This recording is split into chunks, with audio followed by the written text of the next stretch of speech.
사도 바울의 마지막 편지입니다. 그러면서 이 마지막 편지에서 예수 그리스도의 좋은 병사로 승리의 삶을 살 수 있도록 이 마지막 편지에서 사도 바울이 권면하고 가르치고 있습니다. 하나님을 섬기는 신앙생활은 나라를 지키는 군대와 너무나 유사하다. 그래서 병사의 신앙생활을 비유했고요. 이게 너무나 성경적이고 또 이게 너무나 비슷하기에 그새 군이 있는 겁니다. 병사지요, 여러분들이요? 여러분 병사입니까? 예. 저도 병사예요. 4단 병사. 군복, 병사니까 군복을 입고 있지요. 그래서 참 신앙생활에서 신앙생활이 이 군대와 비슷하다 하는 대목들이 성경에 너무 많이 나오는데 바로 신앙생활은 여러분 전쟁이다. 이렇게 말씀드려도 과언이 아닐 겁니다. 마귀와의 끝없는 싸움이고요. 죄악과의 싸움이고요. 환난과의 싸움이고 어둠의 세력들과의 전쟁이 우리의 신앙생활이라는 겁니다. 그러면 이게 전투라면은 전쟁이라면은 이기는 것은 당연한 겁니다. 이겨야 되는 겁니다. 우리가 최후의 승리를 위해서 영원한 생명을 위해서 세상의 모든 유혹과 악의 세력들과 싸워야 되는 것이고요. 지금도 이단과 사이비들은 수많은 사람들을 유혹하고 있다고 하는 겁니다. 이런 사단의 세력들의 그 공격에 대항하고 싸우기 위해서는 우리가 무엇보다 예수 그리스도의 좋은 병사가 되어야 이 싸움에서 이길 수가 있다 하는 겁니다. 여러분 전쟁에 2등이 있습니까? 전쟁에는 2등이 없어요. 운동경기에서 2등은요 은메달 땁니다. 그것도 얼마나 자랑스러운 겁니까? 학업 성적이 2등 되면은요 아이 우등생이라고 칭찬이 자자합니다. 그러나 전쟁터에서의 2등은 곧 나라의 패망이라는 겁니다.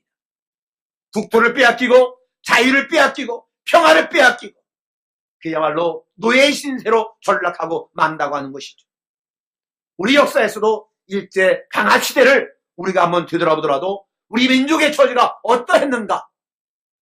바로 전쟁에서의 지는 것은 이러한 결과를 초래한다라고 하는 것이죠.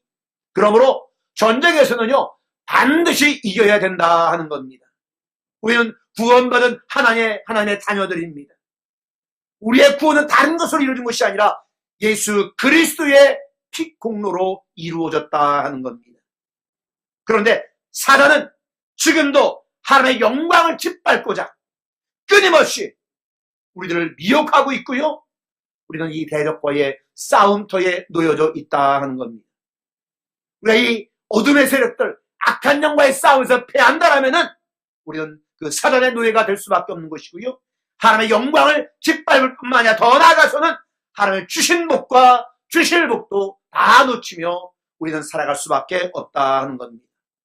따라서 우리는 예수 그리스도의 좋은 병사가 되어야 될 줄로 믿습니다.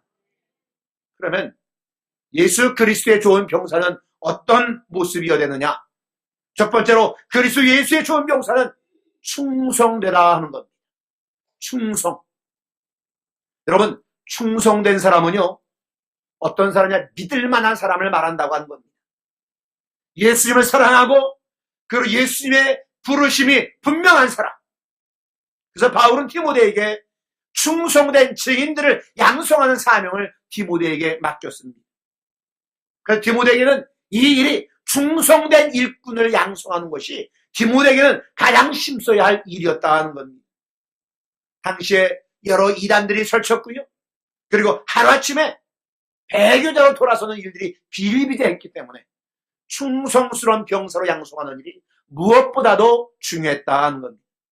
그래서 복음의 진리를 지키고 올바른 복음을 전해줄 수 있는 그런 충성된 증인들을 세우는 일들. 여러분 충성된 군인은요 상관의 명령에 절대로 복종하는 겁니다. 그럼 군인이 상관의 명령에 불복종하면 어떻게 됩니까? 군대 다녀오신 우리 남자분들 한번 대답해 보세요. 상관의 명령에 불복종하면은요 전시가 아니라면은 그 사람은 소위 말하는 남한선상에 가야 됩니다. 감옥에 가야 돼요. 군기 교육대에 끌려가야 돼요. 전시하면 어떻게 됩니까? 그 자리에서 총살당한다고 합니다. 상관의 명령에 불복종한 군인은 전시가 아니라면 감옥에 가야 되고요. 그리고 전시라면 그 자리에서 총살을 당한다라고 합니다. 이처럼 좋은 십자가의 병사들은 그러므로 주의 명령에 절대로 복종해야 되겠다 하는 겁니다. 히브리서 13장 17절에 말합니다. 너희를 인도하는 자들에게 순종하고 복종하라 그럽니다. 하나님께서는 순종하고 복종하라고 우리에게 말씀하고 계시는 거지요. 순종과 복종이 어떻게 다르냐? 순종이라고 하는 것은 이해되어지고 이해하고 따라가는 겁니다. 그런데 복종이라고 하는 것은 이해가 되지 않아도 따라가는 것이 복종이라고 하는 겁니다. 어디로 가야 되는지, 왜 가야 하는지, 이 명령을 내가 왜 따라야 되는지 알지 못하지만은 그럼에도 불구하고 따라가고 지키는 것, 이게 바로 복종이라고 하는 겁니다. 일반 병사들은요, 지휘관의 뜻을 잘 알 수가 없어요. 일부분은 알지만은 전부를 알 수가 없어요. 왜냐하면은요, 일반 병사들은요, 전쟁 상황을 다 꿰뚫어 알지를 못합니다. 그러나 지휘관은요, 고성능 장비가 있고요, 또 여러 가지 정보를 통해서 많은 정보를 가지고 있기 때문에 이 전쟁의 모든 상황을 알고 있다라고 하는 것이죠. 그래서 이런 정보를 바탕으로 해서 자기의 군대를 지휘하는 겁니다. 그러기에 군인은 지휘관의 그 명령에 복종해야 되겠다 하는 것이죠. 하지만 지휘관의 명령에 따랐지만은 실패한 경우도 있죠. 이건 왜 그러냐? 그 지휘관이 인간이기 때문에 그렇다고 하는 겁니다. 그러나 성도들의 사령관이신 예수 그리스도를 의지하게 되어질 때는 그 주의 명령을 따르는 자에게는 실패가 있을 수 없다 하는 겁니다. 왜냐하면 예수님은 전능자 하나님이시고요. 예수 우리의 인류 역사를 주관하시는 분이고요. 그렇기 때문에 그 사령관이신 하나님 예수의 명령에 순종하고 복종하면은 영광된 날이 반드시 우리에게 온다 하는 겁니다. 세상에서 지휘관의 명령에 따랐지만 실패할 수도 있겠지만은 예수의 명령에 순종하면은 실패란 있을 수가 없다 하는 겁니다. 여러분, 우리가 살아가면서 어려움이 닥치지요. 어려움 때문에 우리가 타협주의자가 되거나 그 어려운 환경 때문에 회피로 우리가 간다라면은 예수 그리스도의 좋은 병사가 될 수가 없다 하는 겁니다. 고대 군사들은요, 국왕이나 지휘관에게 충성을 다하며 생명까지도 바쳤다고 하는 것이죠. 바로 우리도 이 복음을 위해서, 진리를 위해서 목숨을 바치는 충성스러운 모든 병사가 될 수 있기를 주의 이름으로 간절히 축원을 드립니다. 두 번째로, 그리스도 예수의 좋은 병사는 그러면 어떻게 만들어지느냐 하는 겁니다. 우리가 예수 그리스도의 좋은 군사로 병사를 만들어줘야 되는데 어떻게 해야 좋은 병사가 되어지느냐? 첫째는 그리스도 예수의 좋은 병사는 고난을 이겨낸다 하는 겁니다. 오늘 3절 말씀에 너는 그리스도 예수의 좋은 병사로 나와 함께 고난을 받으라 그럽니다. 여러분, 고난은 우리가 좀 싫어하는 것 아닙니까? 그런데 그리스도의 좋은 군사는 복음과 함께 고난도 받아야 된다는 겁니다. 그래서 참된 신자는 진리를 위해서 고난을 기꺼이 감수하는 자가 진정한 하나님의 백성들이다 하는 것이죠. 여러분, 고난을 통과하지 않은 병사들은요, 좋은 병사가 될 수가 없다고 하는 겁니다. 군인이 되면은요, 훈련소에서 훈련을 받습니다. 가장 최근에 훈련받은 사람이 우리 이원영 청년일 텐데, 군사훈련을 받지요. PRI 훈련, 화생방 훈련, 포복 훈련, 각계전투, PT체조, 유격훈련, 공수훈련, 여러 가지 고난도 훈련을 통해서 장차 어떤 어려움도 극복하고 적을 무찌를 수 있는 용사로 만들어진다고 합니다. 그 훈련의 그 고난의 과정을 거치지 않냐고는 안 된다는 겁니다. 여러분, 징집됐다고 해서 징집된 그 순간 자동적으로 좋은 군인이 되느냐? 결코 그렇지 않다고 하는 것이죠. 그래서 좋은 군인 되기 위해서는 반드시 고된 훈련을 인내하면서 받아 이겨내야 된다 하는 겁니다. 우리도 하나님의 병사로, 예수 그리스도의 병사로 부름을 받았습니다. 근데 우리가 부름을 받았다고 해서 자동적으로 좋은 병사가 되는 것은 아니라고 하는 것이죠. 주님의 좋은 병사가 되기 위해서는 우리 모두 이 고난을 받고 그 고난을 통해서 우리가 다듬어지고 훈련되어지고 우리가 그래 성장해야 되겠다 하는 것이죠. 여러분, 좋은 병사는요, 어떤 병사냐? 훈련이 아주 잘 된 병사가 좋은 병사입니다. 훈련이 안 된 병사들은요, 전쟁에서 이길 수가 없는 거예요. 그래서 나라를 지키는 병사들은 끊임없이 훈련을 받는 겁니다. 군대에서 아주 잘 쓰는 말이 이런 말이죠. 훈련에서 땀을 많이 흘린 병사는 전쟁에서 피를 적게 흘린다. 훈련을 잘 받은 병사들은 적을 이기고 내 생명을 지킬 뿐만 아니라 교회의 민족의 생명까지도 지킬 수가 있다는 것이죠. 하나님을 섬기는 그리스도 예수의 병사인 우리도 그런 의미에서 신앙 훈련을 잘 받아야 되겠다 하는 겁니다. 여러분, 용광로를 거치지 않는 광석은 아직 보석이라고 말할 수가 없다고 합니다. 용광로를 거쳐서 거기서 불순물들이 다 제거돼야 가치 있는 보석이 되어진다 하는 것이지.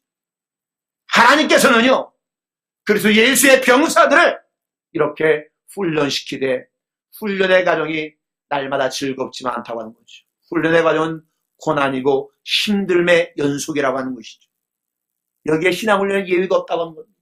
그러므로 여러분들이 하나님의 예수의 좋은 병사로 훈련받기 위해서 고난도 있다고 하는 것을 기억하시고 그 고난까지도 이겨내며 인내하며 여러분이 예수 그리스도의 좋은 병사로 날마다 다듬어져 나갈 수 있기를 주의 이름으로 간절히 축원을 드립니다.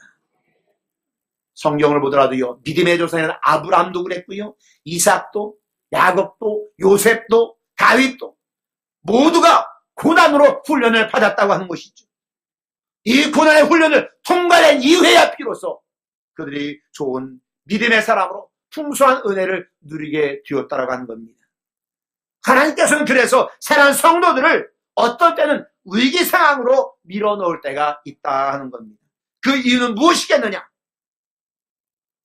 우리를 그저 힘들게 하고 좌절하게 만들기 위해서 그 고난 가운데로 밀어넣느냐? 그것이 아니라 우리가 주님의 은혜 안에서 믿음의 날개짓을 활발하게 하게 하기 위해서 우리를 때로는 위기 상황으로 밀어넣을 때가 있다 하는 겁니다. 여러분, 의미 없는 고난은 그래서 없다고 하는 것이죠. 하나님은 우리 모두에게 의미가 있는 고난을 주신다고 하는 겁니다. 왜 성도들의 삶 속에 이 고난이 계속 끼워지겠는가? 바로 우리의 날개를 강화시키기 위해서 이런 고난이 우리에게 주어진다는 사실입니다. 여러분, 닭처럼 키우려면요, 무엇 때문에 둥지에서 떨어뜨리겠습니까? 그냥 모이를 많이 주기만 하면 얼른 먹고 얼른 키워서 잡아먹으면 그만이라고 하는 거죠. 그러나 독수리를 키우다 보니까 그 낭떠러지기 위해서 절벽에서 밀어내기도 하고요, 훈련을 시킨다고 하는 것이죠. 예수님은 그래서 우리에게 이미 이길 수 있는 능력을 주시고 그런 훈련을 주신다 하는 겁니다. 누가복음 10장 19절 말씀입니다. 내가 너희에게 뱀과 전갈을 밟으며 원수의 모든 능력을 제어할 권능을 주었으니 너희를 해칠 자가 결코 없으리라. 여러분, 독수리처럼 날개짓하며 장공의 주인공으로 여러분 모두가 살아갈 수 있기를 주의 이름으로 간절히 축원을 드립니다. 두 번째로 그리스도 예수의 좋은 병사가 되기 위해서는요, 은혜 속에 강한 자가 되어야 되겠다 하는 겁니다. 오늘 1절 말씀입니다. 1절 말씀은 안 나오나요? 예, 1절 말씀 성경 한번 본문 보시기 바랍니다. 1절에 보니까 내 아들아, 그러므로 너는 그리스도 예수 안에 있는 은혜 가운데서 강하고 그럽니다. 여러분, 병사 무엇보다도 용감해야 되는 겁니다. 당연히 해야 되는 겁니다. 어떤 임무가 주어진다 할지라도 흔들리지 않냐고 완수하는 자가 되어야 된다 하는 거지요. 전쟁이 터졌습니다. 총알이 빗발처럼 떨어집니다. 포탄이 날아갑니다. 그럴 때에 군인이 겁이 나서 고개도 못 들고 참호 속에 고개 쳐박고 있다라면, 벌벌 떨고 있다라면 그를 어떻게 좋은 병사라고 말할 수가 있겠느냐는 거죠.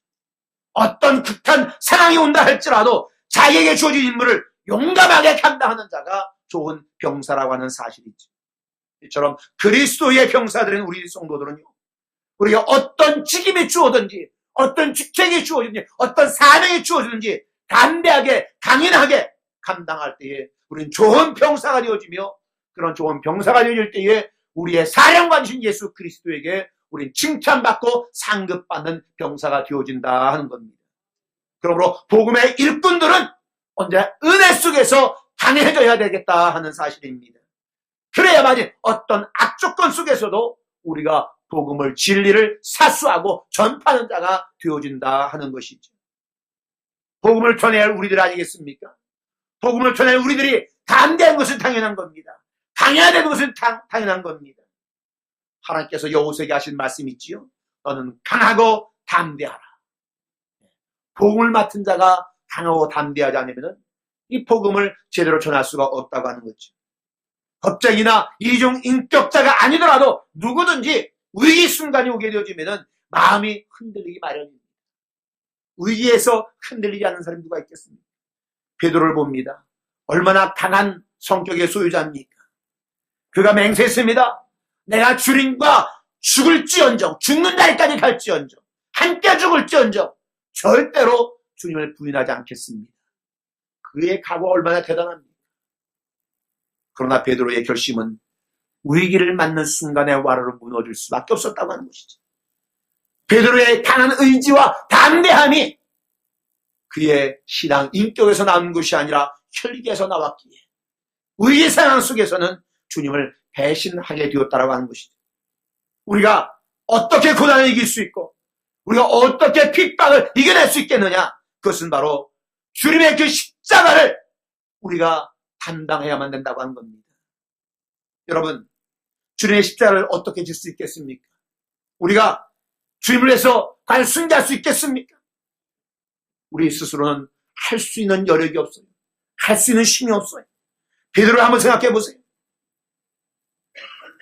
그렇게 호언장담했던 베드로가 무너지지 않습니까?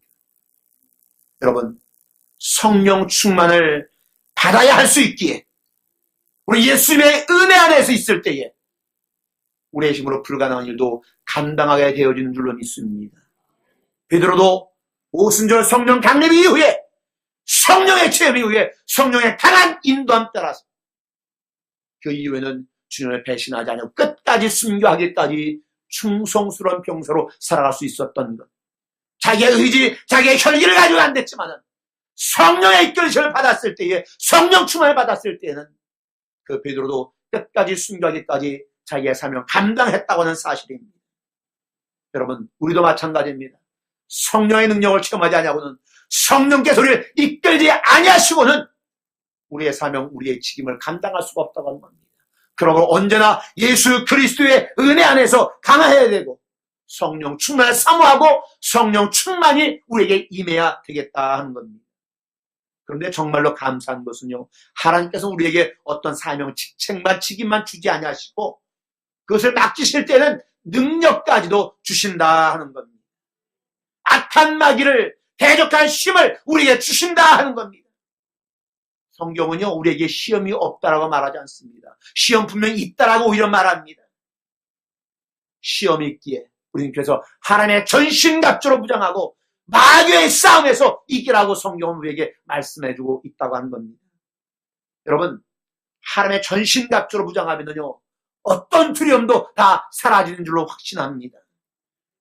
하나님의 전신갑주로 무장하면요, 사단 마귀가 아무리 공격해 올다 할지라도 내 신과 내 공로는 막아낼 수 없지만은, 내 힘은 누구도 살아날 수 없지만은, 하나님의 전신갑주로 무장하면은, 예수의 보혈의 공을 의지하면은, 우리는 그 모든 마귀의 싸움에서 승리할 수 있는 줄로 확신합니다. 여러분, 마귀가 여러분을 공격해 올 때요, 우리를 정죄하려고 달려올 때요, 그 정죄를 부정할 필요가 없습니다. 마귀가 무엇을 정죄하면 너 죄인 아니냐? 니까지 깨! 이러면서 를 정죄하지 않습니까?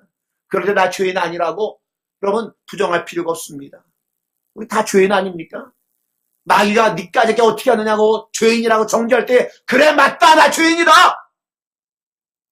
인정하고요. 우리 한술로 떠서 그래 나 죄인 맞다. 그런데 예수께서 나를 은혜로 구속해 주셨는데 네가 나를 어찌 하겠느냐?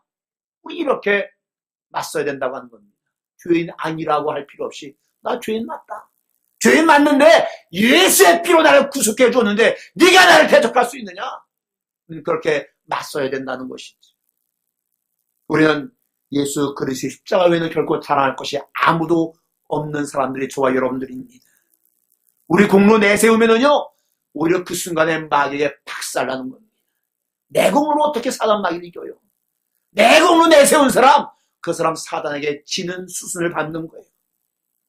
내 공로 내세우다가는 마귀에게 여지없이 박살날 수밖에 없다고 하는 겁니다. 여러분, 그래서 교회가, 성도들이 세상에 전할 수 있는 가장 강력한 복음은 죄인들을 구속하는 십자가의 능력인 줄로 믿습니다. 이 십자가의 능력이 아니고는요, 우리가 이겨낼 무기가, 우리의 이겨낼 힘이 아무것도 없다고 하는 것이죠. 그러므로 십자가의 능력을 전하는 그리스도 예수의 좋은 병사가 다 될 수 있기를 주의 이름으로 간절히 축원을 드립니다. 세 번째로, 그리스도 예수의 좋은 병사는 자기 생활에 얽매이는 자가 아니다 하는 겁니다. 오늘 4절 말씀입니다. 4절 말씀. 자, 다 같이 시작.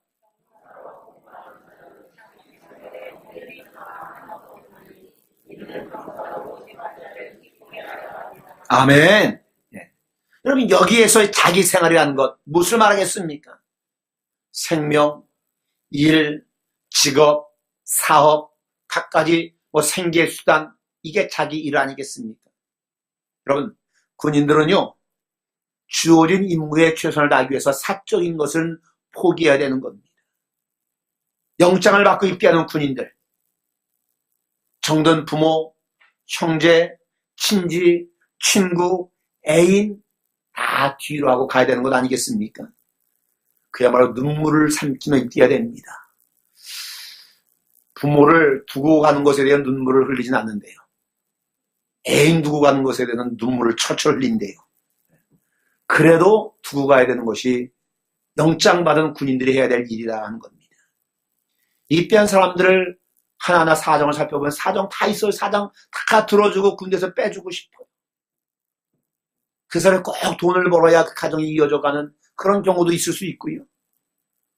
정말 사랑하는 사람을 두고 가는 사람, 더더군다나 일찍 장가 들어가가지고 그냥 꼬맹이도 있는 사람이 군대 가는 거 보면 얼마나 마음이 아픈지.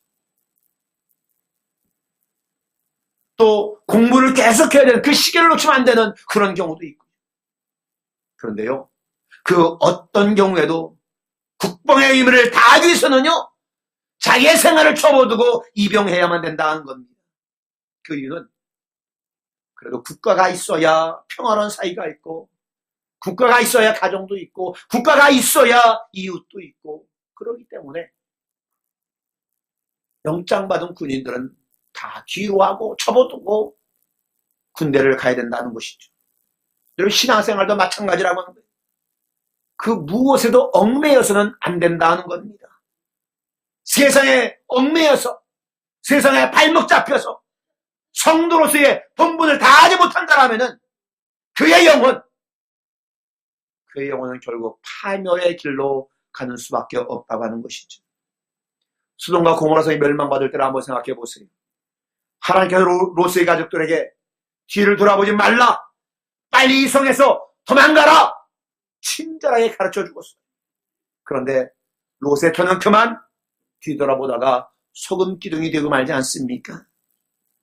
뭡니까? 소돔과 고모라 성에 대한 미련에 얽매여서 뒤를 돌아보다가 멸망을 당할 수밖에 없었다는 겁니다. 가룟 유다를 한번 생각해 보세요. 그저 돈에 얽매여서, 그 돈의 유혹에 매여서 스승인 예수를 팔아넘기지 않습니까? 그런데 그 돈마저도 한 푼도 쓰지 못하고 괴로워하다가 스스로 자살하고 맙니다. 여러분, 이스라엘 군대의 사사였던 삼손, 그야말로 괴력의 소유자 아닙니까? 그런데 한 여인 들릴라의 유혹을 끊지 못해서 블레셋 군대에 잡혀서 양론이 뽑히고 최후를 맞이하는 그런 안타까운 사정을 우리가 너무나 잘 안다는 겁니다. 그래서 시브리서 12장 1절에서 말합니다. 모든 무거운 것과 얽매기 쉬운 죄를 벗어버리고 다 벗어버리라고 하는 것이죠. 여러분, 운동선수가 경기할 때요, 대부분 보면은요, 헐렁헐렁한 옷 입는 사람 별로 없어요. 몸에 착 달라붙는 옷을 입습니다. 100m 달리기 하는 선수도 마찬가지고요. 대부분 수영하는 선수도 마찬가지고요. 몸에 쫙 달라붙는 옷을 입습니다. 가벼운 옷을 입는다고 하는 거예요. 왜? 그래요. 어떤 방해도 받지 않음을 알기 때문에 그렇습니다. 여러분, 신앙생활에서도요, 걸림돌이 되어지는 것, 그것 다 우리가 과감하게 퍼서 던져야 된다고 하는 겁니다. 걸림돌이 되는 것 뻔히 알면서도 내 몸에 가지고 있는 것, 이거 얼마나 미련스러운 것이냐. 습관, 오락, 욕망, 심지어 어떤 인간관계, 이게 우리가 비트의 길을 걸어오는데 장애가 되어진다라면은 이거 우리는 벗어나야 되는 거지. 사사는 것에 얽매이면은요, 하나님을 절대로 기쁘게 할 수 없고요. 결국은 우리의 영혼이 점점점 쇠락해서 파멸의 길로 갈 수밖에 없다고 한 겁니다. 우리가 하나님의 부르심을 받고 나가는 길에 우리를 붙들어 매는 것들, 우리를 유혹하는 것들, 누구에게나 다 있지요. 없는 사람이 누가 있습니까? 그런데 이 유혹에 얽매이지 아니한 사람들은 하나님을 기쁘시게 하는 자라는 칭찬을 받고 승리자가 되었고요. 요셉이 대표적인 경우입니다. 보디발의 유혹, 얽매이지 않았다고 하는 거죠. 그렇기 때문에 그가 애굽의 총리가 될 수 있었고 가족과 민족과 세계를 살릴 수가 있었다고 하는 거죠. 유혹에 얽매이는 자, 결단코 하나님을 기쁘게 할 수가 없습니다. 승리자가 될 수 없습니다. 사랑하는 여러분들이요, 승리하기를 원하신다면요, 여러분의 짐을 가볍게 하시기를 바랍니다. 방해물 다 벗어버리고요, 버릴 것 다 던져버리고요, 무거운 짐 다 던져버리고요, 목적지까지 열심히 달려갈 수 있기를 바랍니다. 군대에서 내 주장 안 통합니다. 그러게 우리는 오직 주님의 생명의 말씀을 붙잡고 오직 그 말씀 따라 전진할 뿐이라고 하는 것이죠. 저 여러분 모두가 이런 예수 그리스도의 좋은 병사가 다 될 수 있기를 주의 이름으로 간절히 축원을 드립니다. 우리는 예수 그리스도의 십자의 공로를 힘입어서 구원받은 하나님의 자녀들입니다. 우리는 다 예수의 병사들입니다. 세상의 악한 영들과 싸워야 하는 그리스도의 병사들이란 말입니다. 세상의 온갖 유혹과도 싸워야 하는 예수 그리스도의 병사들이란 말입니다. 온갖 세상 풍파와도 싸워야 되는 예수 그리스도의 병사들입니다.